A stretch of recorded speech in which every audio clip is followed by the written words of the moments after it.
ஓம் Saravanabhava channel வாயிலாக உங்களை சந்திப்பதில் மற்றற்ற மகிழ்ச்சி. 2024 வருடம் ஜூன் மாதத்துக்குரிய பலாபலன்கள்.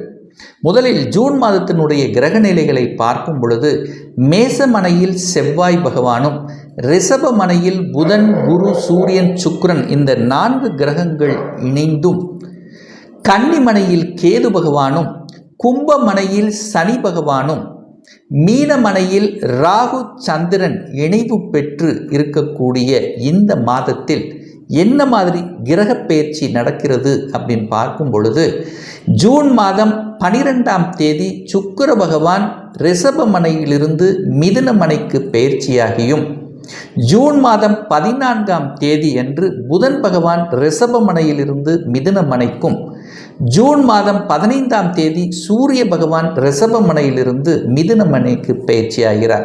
ஸோ இந்த கிரக அமைப்புகளை வைத்துக்கொண்டு என்ன மாதிரியான பலன்கள், சாதகம் என்ன பாதகம் என்ன, எதை செய்யலாம் எதை செய்யக்கூடாது, என்ன மாதிரியான தெய்வ வழிபாடு உகந்தது என்பதை பற்றித்தான் இந்த பதிவில் நம்ம டீட்டெயிலாக பார்க்க போகிறோம். மகர ராசி அன்பர்களே, இந்த ஜூன் மாதம் எப்படி இருக்கும் அப்படின்னு பார்க்கும் பொழுது, உங்கள் ராசியை இந்த மாதம் சுப கிரகம் என்று சொல்லக்கூடிய குருவினுடைய பார்வை பதிகிறது. ஸோ கடந்த காலத்தில் உங்க ராசியை எந்த ஒரு சுபகிரகம் பார்க்காமல் உங்க ராசி அதிபதியாக இருக்கக்கூடிய சனி பகவான் குடும்பஸ்தானத்தில் அமர்ந்து கொண்டு உங்களுக்கு ஒரு விதமான அழுத்தம் பிரஷரை கொடுத்து கொண்டிருந்ததுன்னு சொல்லலாம். எந்த விஷயம் எடுத்தாலும் ஏதாவது ஒரு தடை, தாமதம், பிரச்சனை, மந்தத்தன்மை, டல்லா இருக்கிறது, தான் நினைத்த காரியம் நடக்காமல் இருப்பது, ஒரு இருட்டுக்குள்ளே இருக்கக்கூடிய தன்மை போல உணர்ந்து கொண்டிருந்தீர்களவா, அது எல்லாமே இப்போ இந்த மாதத்திலிருந்து உங்களுக்கு மாறப்போகிறது. ஒரு சுப கிரகம், ஒளி தன்மை பொருந்திய, ஒரு நல்லது நடக்கக்கூடிய, நல்லதையே நினைக்கக்கூடிய அந்த குரு பகவான் உங்க ராசியை பார்த்து புனிதப்படுத்துகிறார். அப்போ உங்க மேல இருக்கக்கூடிய இருட்டு அந்த தன்மை விலக இருக்கிறது, ஒளித்தன்மை உங்க மீது பதிகிறது. அப்போ இதுவரைக்கும் தன்னம்பிக்கை இல்லாமல் இருந்தீங்கல்லவா, இப்ப தன்னம்பிக்கை இருக்கிறது. மன அழுத்தத்திலிருந்து விடுபடக்கூடிய காலகட்டம் அப்படின்னு சொல்லலாம். எத்தனையோ விதத்தில் வழிகளை அனுபவித்துக் கொண்டிருந்தீர்கள். என்ன, அதாவது வாழ்க்கை என்ன என்ன என்பதை கற்றுக் கொடுத்து கொண்டிருக்கும். பணம் என்ற என்ன, குடும்பம் என்றால் என்ன, உறவுகள் என்றால் என்ன, ஏன் நமக்கு இப்படி நடந்தது என்று விதி பிழுங்கி கொண்டு, அதாவது அதுக்கு காரணமாகவே இல்லை, காரணத்தை கண்டுபிடிக்க முடியாமல் இருந்த ஒரு மாதிரியாக இருந்த மகர ராசி என்பவர்கள் இப்போ வெளிச்சத்தை நோக்கி சென்று கொண்டிருப்பீர்கள். மனம் நன்றாக இருக்கும், தைரியம் நன்றாக இருக்கும், எதையும் சாதிக்கலாம் என்கின்ற அந்த அனுபவத்தின் வாயிலாக நல்லவைகள் நடக்கக்கூடிய ஒரு நல்ல மாதமாக உங்களுக்கு அமைகிறது. அதே சமயத்தில் தொழில் சார்ந்த விஷயங்கள், வேலை வியாபாரம் எப்படி இருக்கும் அப்படின்னு பார்க்கும் பொழுது, இந்த மகர ராசி என்பவர்களுக்கு 10க்குரியவன் யாரு? சுக்கிரன். அந்த சுக்கிரன் ஆட்சி பலத்தோட வலிமையா இருக்கார். ஆனாலும் அந்த 10க்குரியவன் தனக்கு 8ல போய் மறைஞ்சிருக்கிறதுனால வேலை இருந்தது, ஆனா வேலையில் அழுத்தம் இருந்தது, பிரஷர் இருந்தது, டென்ஷனாகவே இருக்கக்கூடிய ஒரு காலகட்டமாக உங்களுக்கு இருந்தது. ஏன் இதை ஸ்ட்ராங்கா சொல்றேன் அப்படின்னா, அந்த 10ஆம் அதிபதியாக இருக்கக்கூடிய சுக்கிரனுடன் 6ஆம் அதிபதி என்று சொல்லக்கூடிய புதன் பகவானும் 8ஆம் அதிபதி என்று சொல்லக்கூடிய சூரியனும் இணைவு பெற்று உட்கார்ந்திருந்தது அல்லவா. அப்ப 6, 8 அதிபதிகளோடு அந்த 10ஆம் அதிபதி இணைவு பெற்றிருக்கும் போது ஒரு வலியை கொடுத்து கொண்டிருக்கும்.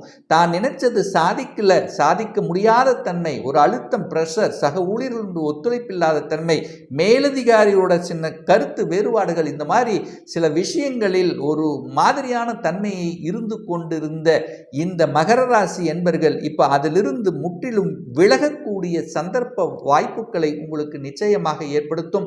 ஆனால் அதே சமயத்தில் பார்த்தீங்கன்னா, வேலையை மட்டும் அவசரப்பட்டு ஆக்ரோசப்பட்டு விட்டுவிடக் கூடாது அப்படிங்கிறதையும் ஞாபகத்தில் வைத்துக் கொள்ளுங்கள். இந்த மாதத்தினுடைய பிற்பகுதியும் பார்த்தீங்கன்னா 6ஆம் இடத்துல சுக்கிரனும் புதனும் சூரியனும் இணைவு பெற்றிருக்கக்கூடிய ஒரு மாதம். அப்போ 10ஆம் அதிபதியோட 6, 8 அதிபதிகள் இணைவு பெறும்போது ஒரு மாதிரியான ஒரு அழுத்தம் பிரஷரை கொடுக்கும். ஆனால் அதை பெருசாக நீங்கள் எடுத்துக்க வேண்டாம். ஆனால் புதிய முயற்சிகள் ஏதாவது செய்யணும், அல்லது பணம் சார்ந்த விஷயத்தில் கொஞ்சம் ஜாக்கிரதையோட அனுசரணையோட இருக்கணுங்கிறத மட்டும் ஞாபகம் வைத்து கொண்டால் போதும். அதே சமயத்தில் 2ஆம் இடத்துல சனி உட்கார்ந்துருக்கார். சனி ஆட்சி பலம் மூலத்திரிகோண பலத்தோடு இருக்கார். அப்போ நிச்சயமா தனங்கள் உங்களுக்கு கொடுக்கக்கூடிய வாய்ப்புகள், பொருளாதார மேம்பாடு நிச்சயமாக உண்டு. ஆனால் பணத்தை கையாளுகின்ற விஷயத்துல மட்டும் கவனமாக எச்சரிக்கையோடு இருக்கணுங்கிறது ஞாபகத்தில் வைத்துக்கொண்டு, அந்த சனி பகவான் குடும்பஸ்தானத்தில் இருக்கிறதுனால குடும்பம் சார்ந்த விஷயத்தில், அதாவது கணவன் மனைவி சார்ந்த விஷயத்தில் அந்யோன்யத்துடன் இருக்கணும். ஏன்னா உங்களுக்குள்ள பிரச்சனை வருது இல்லையோ, மற்றவர்கள் மூலமாக, மற்ற நபர்கள் மூலமாக ஏதாவது ஒரு ரூபத்தில் உங்களுக்கு பிரச்சனையை கொடுக்கக்கூடிய வாய்ப்புகளும் சந்தர்ப்பங்கள் இருக்கிறது என்பதை ஞாபகத்தில் வைத்துக்கொண்டு செயலாற்றுங்கள். அதே சமயத்தில் வாக்கு சார்ந்த விஷயத்தில் மட்டும் கவனம். எதை வாக்கு கொடுக்கணுமோ அதை மட்டும் கொடுத்துட்டு இருந்தாலுமே உங்களுக்கு நல்லது நடக்கக்கூடிய தன்மை. அந்த குரு பகவான் 5ஆம் இடத்தில் அமர்ந்து கொண்டு 11ஆம் இடம் என்கின்ற லாபஸ்தானத்தை பார்க்கறதுனால நிச்சயமாக குழந்தைகள் மூலமாக இந்த மாதம் ஒரு நல்லவைகள் நடக்கக்கூடிய தன்மை. ஏன்னா குழந்தைகள் உங்க பேச்சை கேட்காமல் இருக்கலாம், அல்லது குழந்தைகளுடைய டிசிஷன் ஒரு மாதிரி தப்பா இருக்கக்கூடிய தன்மை, அல்லது நீங்க சொல்றது குழந்தைகள் கேட்காத மாதிரி ஒரு மாதிரியான ஒரு தன்மை இருந்து கொண்டு இந்த மகர ராசி என்பவர்களுக்கு நிச்சயமாக இந்த மாதத்தினுடைய பிற்பகுதியிலிருந்து நல்லவைகள், குழந்தைகள் மூலமாக நல்லவைகள், குழந்தைகள் ஆசைப்பட்ட விஷயங்கள் நடக்கக்கூடிய வாய்ப்பு, குழந்தைகளால உங்களுக்கும் உங்களால குழந்தைகளுக்கும் நற்செய்திகள் கொடுக்கக்கூடிய, குழந்தை பிறப்பு சம்பந்தப்பட்ட விஷயத்தில் அனுகூல வாய்ப்பை தரக்கூடிய தன்மை. எத்தனையோ செலவு செஞ்ச, எத்தனையோ ட்ரீட்மெண்ட் எடுத்தேன், அத்தனை செலவாச்சு, எத்தனையோ டாக்டர் பார்த்தேன், ஆனால் குழந்தை பிறப்பு மட்டும் நமக்கு தடை கொண்டே இருக்கிறது என்று வருத்தத்தில் இருந்தவர்களுக்கு நற்செய்தியை கொடுக்கக்கூடிய ஒரு நல்ல மாதமாக இந்த மாதத்தினுடைய பிற்பகுதி அமைகிறது என்பதை இந்த கிரக நிலைகள் விளக்குகின்றன. அதே சமயத்தில் அந்த குரு பகவான் பாக்கியஸ்தானத்தை பார்க்கிறார் அல்லவா, அப்போ உங்களுக்கு ஒரு நல்ல பாக்கியம் கிடைக்கணும் அல்லவா, அந்த பாக்கியங்கள் கிடைக்கக்கூடிய வாய்ப்புகள், சந்தர்ப்பங்கள், அதாவது மனசு நன்றாக இருக்க போகிறது, தன்னம்பிக்கை கொடுக்க போகிறது, மனதில் இருந்த அழுத்தத்திலிருந்து கொஞ்சம் விடுபடுவதற்கான வாய்ப்புகள், நல்லவர்கள் யார் என்று உங்களுக்கு இனம் காமிக்கக்கூடிய தன்மைகள், இதுவரைக்கு நல்ல நண்பர்களே இல்லாதவங்க இப்போ ஒரு நல்ல நண்பர்கள் உங்களுக்கு கிடைக்கக்கூடிய வாய்ப்புகள், சந்தர்ப்பங்கள் இந்த காலகட்டம் சிறப்பாக இருக்கு. 3ஆம் இடத்தில் ராகு இருப்பது நன்று, நல்லது. உபஜயஸ்தானத்தில் ராகு இருக்கும் போது நல்ல விஷயங்கள், பிரயாணத்தின் மூலமாக நல்லவைகள், வெளிநாட்டு சம்பந்தப்பட்ட தொடர்புகளை கொடுக்கக்கூடிய வாய்ப்புகள், ஒரு சிலருக்கு பார்த்தீங்கன்னா டெய்லி டிராவல் பண்ணிட்டு வேலை பார்க்கக்கூடிய வாய்ப்புகள், அதன் மூலமாக அனுகூலங்கள் கிடைக்கக்கூடிய சந்தர்ப்பங்கள் எல்லாமே சிறப்பாக இருக்கு. 4ஆம் அதிபதி 4ஆம் இடத்திலேயே வலிமை பெற்று இருக்கார். அப்போ 4ஆம் அதிபதியாக இருக்கக்கூடிய செவ்வாய் ஆட்சி பலம். அப்போ என்ன, சுகஸ்தானங்களை வலுப்பெருக்கக்கூடிய தன்மை. என்ன சுகஸ்தானம் வலுப்படலாம், 2 நாளையா ஒரு விவசாய பூமி வாங்கணும், விவசாயம் பார்க்கணும், அந்த மாதிரியான எண்ணத்தில் இருப்பவர்களுக்கு நற்பலனை கொடுக்கக்கூடிய நல்ல மாதம். இந்த மாதம் நீங்கள் விளைவித்த பொருட்கள் மூலமாக கணிசமான லாபங்கள் கிடைக்கக்கூடிய தன்மை. ரியல் எஸ்டேட் சார்ந்த துறையில் இருப்பவர்களுக்கு கூடுதல் வசதிகள், வாய்ப்புகள் அல்லது அனுகூலங்கள் பெறக்கூடிய தன்மைகள், புதிய புதிய ஒப்பந்தங்கள் கிடைக்கக்கூடிய தன்மை. சிகப்பு நிற கட்டிடங்கள் என்று சொல்லக்கூடிய அந்த சிவப்பு நிற பொருள்கள் மூலமாக அனுகூல வாய்ப்புகள். கட்டிடம் சார்ந்த துறையில் இருக்கின்றவர்கள், அதாவது சீருடை அணிந்து பணியாற்றக்கூடிய அத்தனை விதமான துறைகள் இருக்கக்கூடிய, காவல்துறையாக இருந்தாலும் இராணுவமாக இருந்தாலும் சரி, இதெல்லாமே நல்லவைகள் நடக்கக்கூடிய நல்ல மாதமாக உங்களுக்கு அமைகிறது. வீடு, வண்டி, வாகனம் வாங்கக்கூடிய யோகங்களும் இந்த காலகட்டம் உங்களுக்கு சிறப்பாக இருக்கு. ஒரு நல்ல வாகனம் வாங்கணும், ஆசைப்பட்ட வாகனம் வாங்கணும், கடந்த 3 வருடங்களாக அந்த ஆசை இருந்தது ஆனால் நடக்கலை அப்படின்றவங்க இந்த மாதம் நடப்பதற்கான சாத்தியக்கூறுகள் சிறப்பாக இருக்கிறது. புதிய வீடு கட்டணும், அல்லது புதிய வீடு விலைக்கு வாங்கணும், கட்டின வீட்டை வாங்கணும், அல்லது வீடு கட்டி பாதிலேயே நிற்கிது, அதுக்கான அமைப்பு இல்லை, அதெல்லாமே இந்த மாதம் உங்களுக்கு எடுத்து செய்வதற்கு உகந்த மாதமாக தென்படுகிறது. இந்த மகர ராசி அன்பர்களுக்கு உறுதியாக சொல்லலாம். படிப்பு சார்ந்த விஷயத்திலிருந்து வந்த அந்த பிரச்சனைகள் இந்த மாத இறுதியில் விலகாய் போகிறது. இந்த கோர்ஸ் எடுத்து படிக்கலாமா, அந்த கோர்ஸ் படிக்கலாமா, இந்த காலேஜ் சேரலாம், இந்த மாதிரி ஒரு குழப்ப நிலையில் இருந்தவர்களுக்கு தெளிவான தன்மை, நல்ல புத்திசாலித்தனம் வெளிப்படக்கூடிய தன்மை. ஏன்னா புத்திசாலித்தனம் மிக்க ஒரு கிரகம் அப்படிங்கிறது அந்த புதன் அல்லவா. அந்த புதன் பகவான் ஆட்சி பலத்தோட வலிமையாக இந்த மிதுனமனையில் வந்து அமரப்போகிறார்.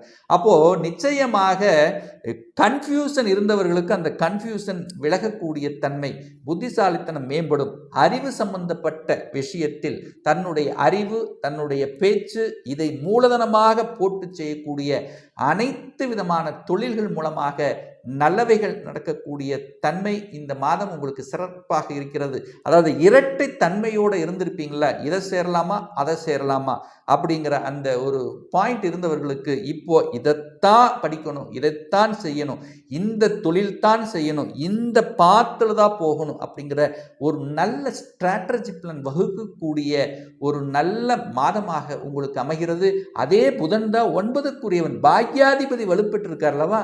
அப்போ பாக்கியம் சார்ந்த விஷயங்கள், தகப்பன் சார்ந்த விஷயத்தில் திடீர் நன்மைகள் தரக்கூடிய தன்மை. ஆனால் 6, 8ஆம் அதிபதிகள் ஒன்று கூடி இருக்கக்கூடிய இந்த காலகட்டத்தில் எதிர்ப்பு, பகை, வம்பு, வழக்கு சார்ந்த விஷயத்துக்கு போகக்கூடாது அப்படிங்கிறத ஞாபகத்தில் வைத்துக் கொள்ளுங்கள். என கடன் உங்கள் கழுத்தை நெரிச்சிடும். தேவையில்லாத கடன் சார்ந்த விஷயத்துக்கு போகக்கூடாது. எதிரி தொல்லைகள் நிச்சயமாக இருக்கும். எதிரி, இது தப்பு, இது நெகட்டிவ் அப்படின்னு உங்கள் மனசுக்கு வந்துட்டால் அந்த இடத்துக்கு போகாமல் இருப்பது நல்லது என்பதை மனதில் வைத்துக்கொண்டு செயலாற்றுங்கள் அப்படிங்கிற சொல்கிறேன். இப்போ நான் சொன்னது கோச்சார ரீதியாக இந்த மாதத்துக்குரிய, ஜூன் மாதத்துக்குரிய ஒரு பொதுவான பலன்கள் தான். இந்த ராசி நட்சத்திரத்தில் பார்த்தீங்கன்னா பல லட்சக்கணக்கான, பல கோடிக்கணக்கான பேர் இருப்பீங்க. எல்லாருக்கும் ஒரே மாதிரியான பலன்னா நிச்சயமாக இல்லை. ஏன் இல்லை அப்படின்னா ஒவ்வொருத்தருடைய ஜாதக கிரக அமைப்புகள் வேறுபடும். அதே சமயத்தில் தசா புத்திகளும் மாறுபடும். இது ஒரு கோச்சார ரீதியான ஒரு 30% உங்களுக்கு செட் ஆகும். நல்ல தசாபுத்தி இருக்குமேயானால் உங்களுக்கு 100% உங்களுக்கு இந்த பலன்கள் நடக்கும். மேலும் துல்லிய பலன் வேணும், ஒரு சொந்த ஜாதகம் பார்க்கணும் என்று ஆசைப்படுபவர்கள், விருப்பப்படுபவர்கள் டிஸ்பிளே தெரியக்கூடிய நம்பருக்கு வாட்ஸ்அப் மூலியமாகவோ ஃபோன் கால் மூலியமாகவோ தொடர்பு கொண்டு அப்பாயின்மெண்ட் பெற்றுக்கொண்டு கன்சல்டேஷன் எடுத்துக்கலாம். நம்ம சேனலை நீங்கள் ஃபஸ்ட்டு டைம் பார்க்குறீங்கன்னா மறக்காமல் சப்ஸ்கிரைப் பண்ணிக்கோங்க. பக்கத்தில் இருக்கின்ற பெல் பட்டன் மற்றும் ஆல் நோட்டிஃபிகேஷனை கிளிக் பண்ணும்போது நான் போடக்கூடிய அடுத்தடுத்த பதிவுகள் உங்களுடைய நோட்டிஃபிகேஷனில் வந்து சேரும். மீண்டும் ஒரு நல்ல பதிவில் உங்களை சந்திக்கும் வரை உங்களுடன் இருந்திருப்பது உங்கள் அஸ்ட்ராலஜர் டாக்டர் சதீஷ்.